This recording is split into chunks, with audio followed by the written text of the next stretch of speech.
Hello guys, আজকে দাওয়াত খেতে যাব, আপনাদের দেখাবো। ফরিদপুরের এক ভাই দাওয়াত দিছে, আমার এ ভাইয়ারে দুজনকে দাওয়াত দিছে। তার একটা মেহমান আসছে, সে রান্না বান্না করবে, তো দেখাবো আপনাদের সেই ভাইটিকে। ওই ভাইটি হচ্ছে ফরিদপুর, মালয়েশিয়া থাকে, শহরে থাকে, সে এখানে আসছে বেড়াতে।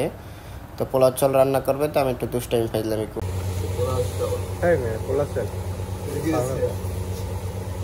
এটা পোলাও চাল না, এটা এমনি একটা চাল ভাঙাইছে। এটা পোলা চাল না, সেল মারা চাল। হ্যাঁ না, আরে না, পোলা চাল না। যাই হোক, ভিডিওটি ভালো লাগলে সবাই লাইক কমেন্ট শেয়ার করবেন। তো এই যে ভাই, এই যে রুবেল ভাই, সে হলো ফরিদপুরের, সেই আজকে রান্না বান্নার আয়োজন করছে। তো তার কাছে পরিচয় করাই দিতে চাচ্ছে মাদারীপুরের আমরা। তো দর্শক, আজকে হচ্ছে পাক করবে পোলাও চাল আর হচ্ছে ইলিশ মাছ। পোলাও ইলিশ এটা আমি খাই নাই কখনো।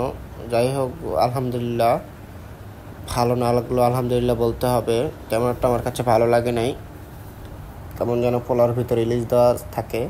তার থেকে বেটার হয়তো পোলাও ভাত রান্না করতো, আর হচ্ছে ইলিশ মাছটা ভাজতো, একটু ভর্তা করলেও ভালো লাগতো, ভাজি করলেও ভালো লাগতো। যাই হোক, আলহামদুলিল্লাহ ভালো হয়েছে, খাইছি।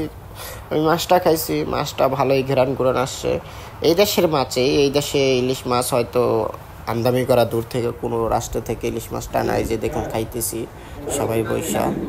তো আমি আবার জিজ্ঞেস করলাম, ভাতে কি হলুদ দেওয়া হয়েছে?